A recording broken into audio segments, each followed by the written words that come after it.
Welcome to Tax Notes Talk, a podcast from Tax Notes, the leading source of tax news, information, and analysis. Welcome to the podcast. I'm David Stewart, Editor-in-Chief of Tax Notes Today International. This week, order up. During President Trump's first couple of weeks in office, his administration has worked to align the government and its agencies with his vision. Last week, we discussed how his executive orders relate to U.S. international tax policy, which you can find linked to in the show notes. This week, we're looking at how his executive order freezing all federal hiring and the offer to buy out federal employees is impacting the IRS. Here to talk more about this is Tax Notes reporter Benjamin Valdez. Ben, welcome back to the podcast. Thanks for having me, Dave. Now, I understand you recently talked with someone about this. Who did you talk to? This week I talked to Robert Kerr, who currently runs his own tax consulting firm and has a decades-long career in tax administration. He spent 13 years in the IRS in a variety of positions, including some within the agency's research division, and worked in the National Association of Enrolled Agents, advocating for members' interests in Congress and the executive branch. Bob also had a stint on the Senate Finance Committee where he helped lawmakers provide IRS oversight. Needless to say, he's in tune with tax administration and tax policy. And what sort of issues did you get into? We brought Bob in to pick his brain on a wave of fast-moving changes to the federal workforce that are bound to have immediate and long-term implications for the IRS, including a hiring freeze that singles out the agency. We also discussed the recent buyout offer for all federal employees, what the deal might mean for federal employees in IRS functions, and the offer's validity. Just a note before we get started. We recorded this interview on February 4th. Since then, the deadline for accepting the buyout offer has been paused by a federal court, with a hearing scheduled for February 10th. And with that, let's go to that interview. Well, Bob, thanks for joining us and for coming back to the podcast. Hey, Ben, it's great to be back. Thanks for the invitation. Let's go ahead and jump right in.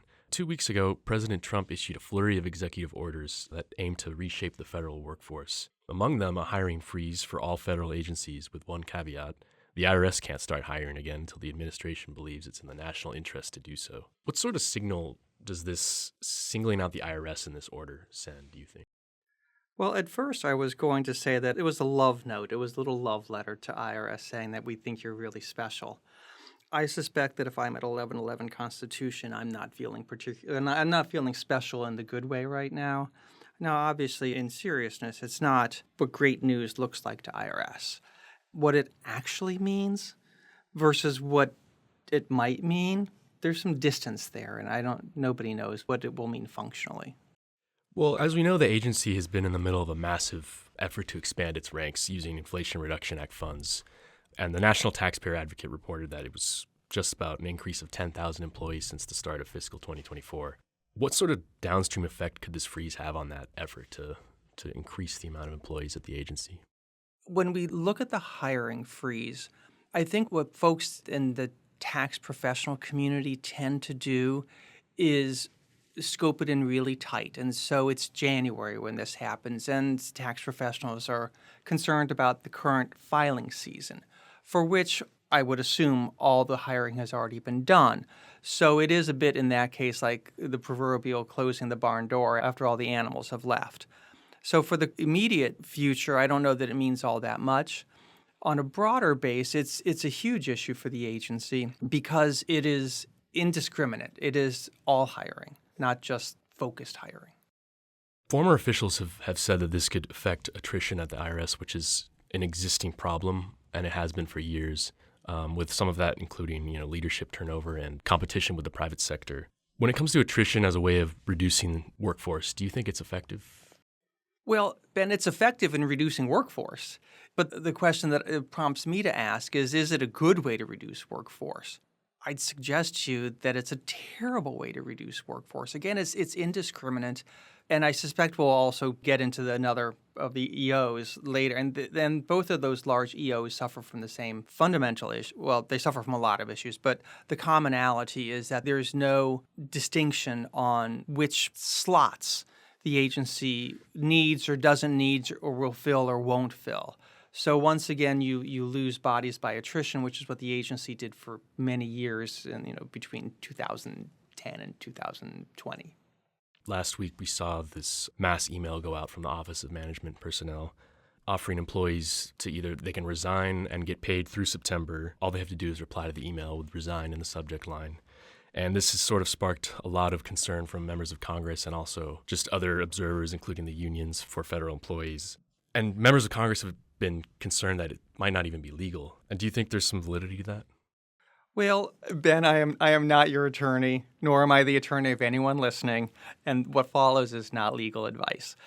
I think it's a huge stretch. This will be litigated. NTEU, for instance, has already filed suit here in the District of Columbia. And of course, there's a huge timing issue, which is the fork in the road email goes out last, I guess it was Tuesday night, Tuesday at 5, giving people until February 6th to respond with the very efficient, I have to grant, resign. That is a very small window and certainly not a window of time in which the legal gears are going to come into play. When it comes to the IRS, what sorts of employees do you think might be taking the offer more seriously than others, perhaps? I suspect that people who are close to retirement eligible or retirement eligible would be more prone to giving this some serious thought.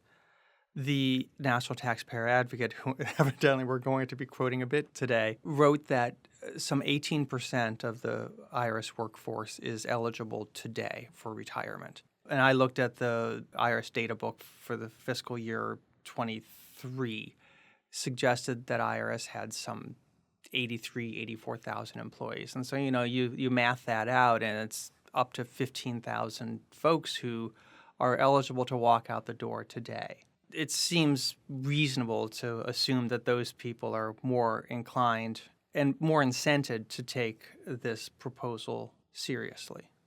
And sort of the legal questions aside, there's also this question of funding that I wonder if that could also maybe add to sort of uncertainty with accepting the offer, because the government's only funded through March under the current continuing resolution. I personally don't see a difference between being on board or not on board. On board, that is, within the federal government, not on board in the sort of euphemistic way. I don't see any difference at all between those two states.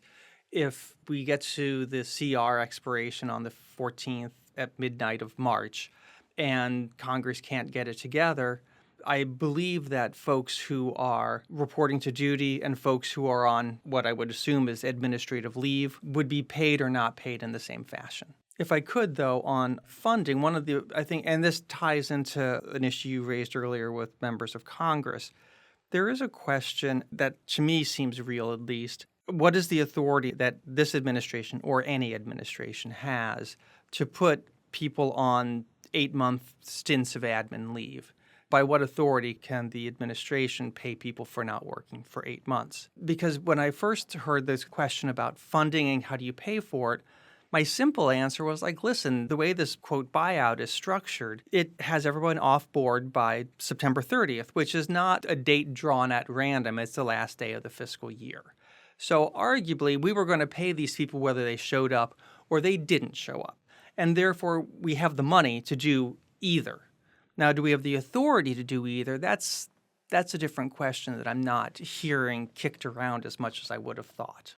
When it comes to funding, that makes me think of sort of the journey that the IRS has been on over the past 2 years with their new funding and the status of the strategic operating plan, which is basically their outline for how they want to spend this 10-year influx of money that they've been given. Do you think that the strategic operating plan is maybe entering a different area given all these different orders and this sort of approach to the workforce? Is it still hold weight, the same weight that it might have held 2 years ago? I'll back up again. I'm prone to trying to look at things pretty broadly. The strategic operating plan Danny Werfel suggested was IRS's public to-do list. Secretary of the Treasury Janet Yellen required IRS to produce it. IRS produced it timely. It is, in my humble opinion, an excellent document, if somewhat incomplete in some areas. But as a roadmap, as a broad statement of how the agency would like to transform itself and what its priorities are, I think it's excellent. The Strategic Operating Plan is predicated on having Inflation Reduction Act funding, the 80-ish billion, which really wasn't 80 and has been getting smaller with the passage of time. And if the agency doesn't have the Inflation Reduction Act funding, I don't know how much or how little, maybe would be the better way to frame this, it can accomplish within the Strategic Operating Plan. You sought out the civil service early in your career. So I'm just curious what your perspective is on how this approach what effect it might have on how employees feel about their day-to-day jobs. I'd suggest that it's like somebody set off a bomb beneath the civil service in general, and IRS employees are a subset of the civil service. And what we're seeing, I think, is a cumulative effort. First, we have the results of a November election, which I believe that most people could see around the corner there and guess that it wasn't going to be great for IRS in a lot of ways. Then we come into 3 sequential executive orders, the hiring freeze. We have the grant suspension and then non-suspension a day or so later, which at first I thought, as a tax administration guy, I don't care. And then someone raised to my attention that it calls into question VITA and TCE funding in the middle of January. So I thought that is an issue, at least for some corner of the IRS, admittedly probably fairly small. And then you have this executive order on the buyout. And the cumulative effect on that, I think, is tremendously demoralizing. I appreciated several things about my civil service position and, frankly, about working for the agency. One of which was that you have a position that's secure. So you are, as a friend of mine suggested, recession-proof. So when 9/11 happens, when the financial world imploded in 2008, when we have a pandemic, no one in the federal government, no one in the civil service thought, I don't think, or I wouldn't have thought very hard about what does that mean for my next paycheck. It's always going to be there.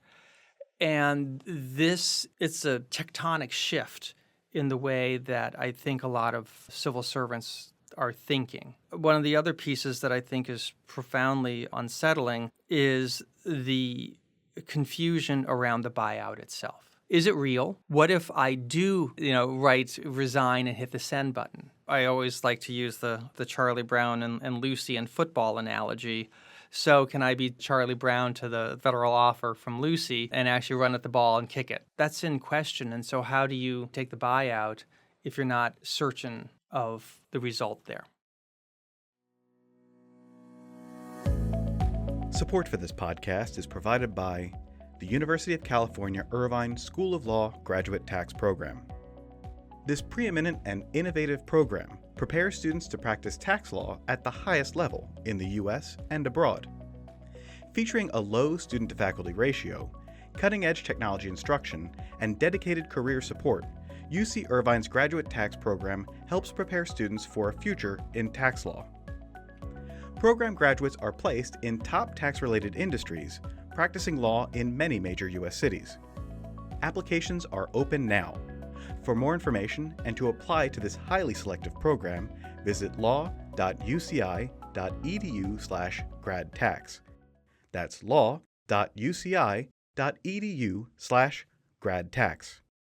And within the past few days, OPM has continued to sort of send out these additional FAQs and emails, just sort of adding elements to it, including, encouraging the employees that accept the buyout to take a private sector job during the next few months. Does this approach sort of signal that they might not know, fully how this is going to work?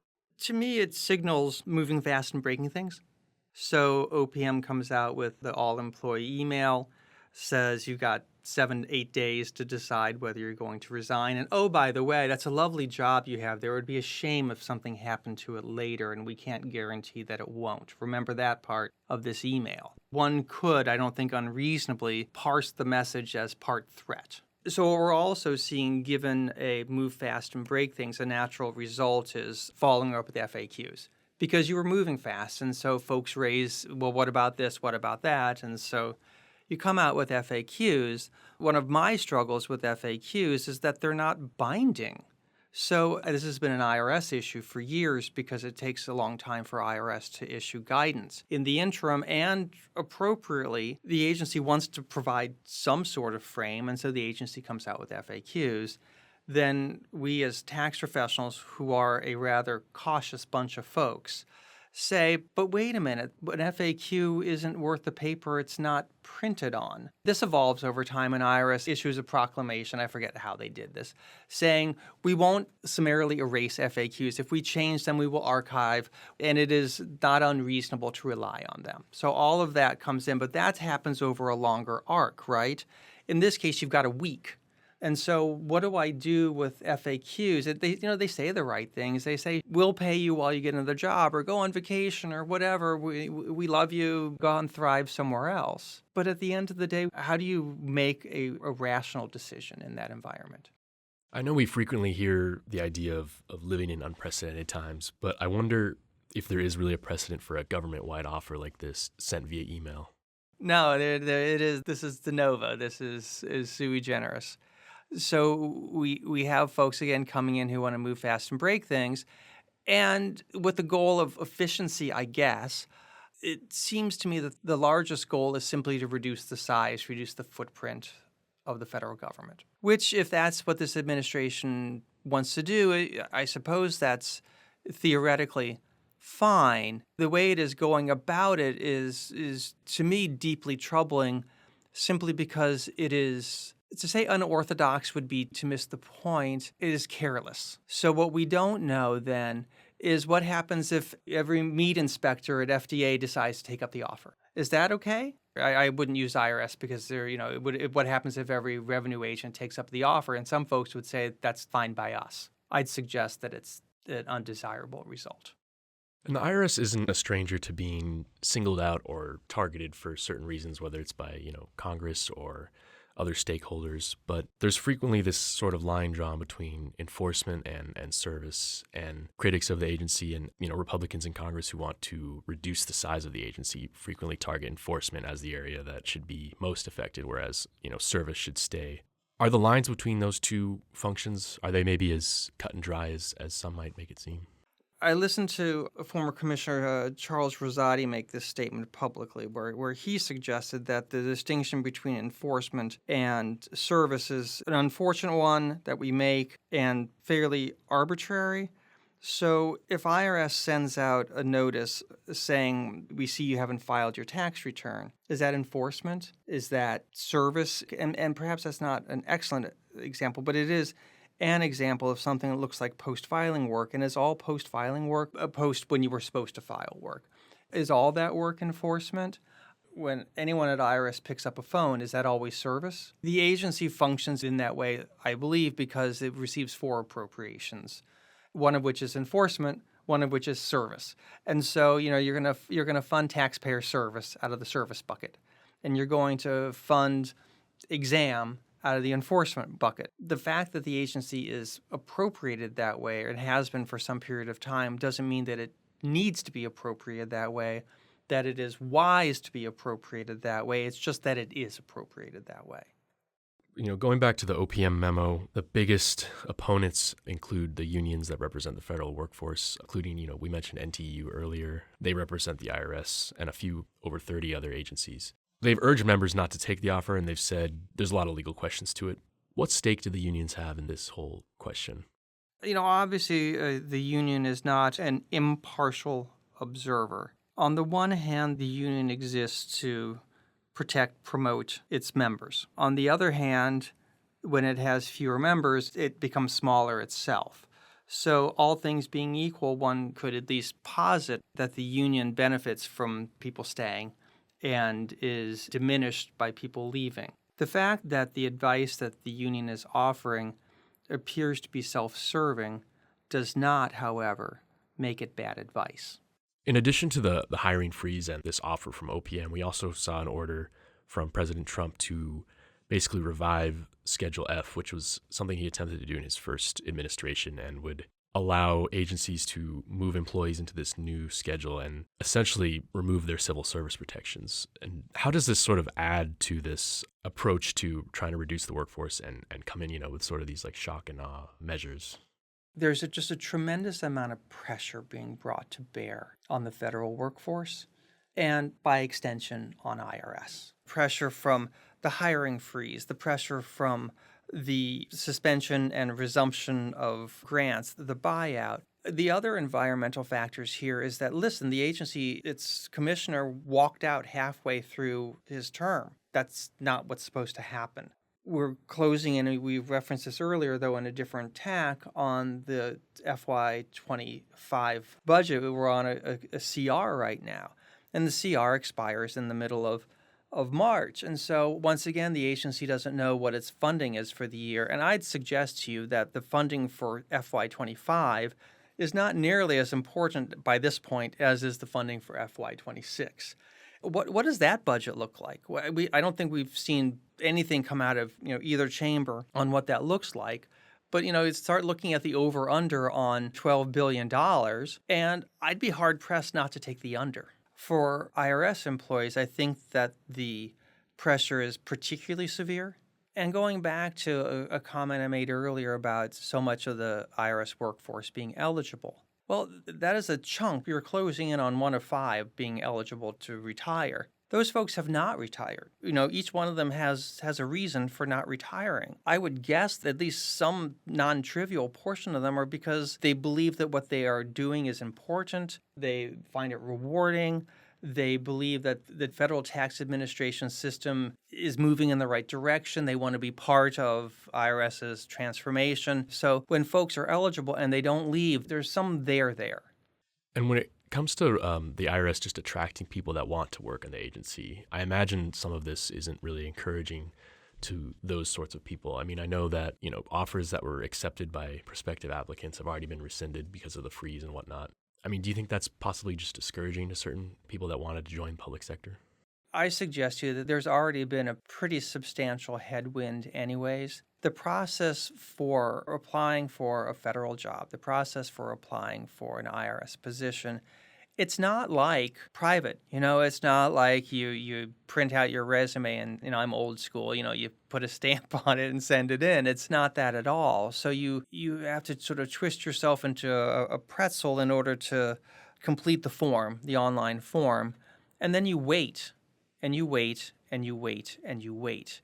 And part of IRS's strategic operating plan had a section, personnel, a staffing section, in which the service, I thought quite tellingly, suggested that part of its improvement was encourage people to remain in the pipeline. If you acknowledge that you have that problem, it's a real problem. So you have sort of the macro level that applying for a federal job is tedious. And then you have the possibility that once you've been offered the job, that it's not really a job, which is, it has its own challenges, and that's not just for IRS, that's government-wide. As well, you look at what else is on offer, and so I think that the agency has had some difficulty in recruiting, for instance, revenue agents for folks for exam, because the requirements are, I think, 30 hours of accounting, and once you start having those requirements and you come in at grade 7 making, Ben, I'm just spinning numbers right now, making 37.5, and that's not super attractive.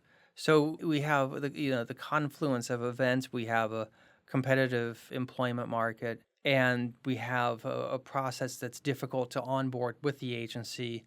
And now you have the possibility that offers aren't really offers. None of that's great for recruitment. Well, Bob, thank you so much for your time. My pleasure. Thank you for the invitation. Always a pleasure to be here.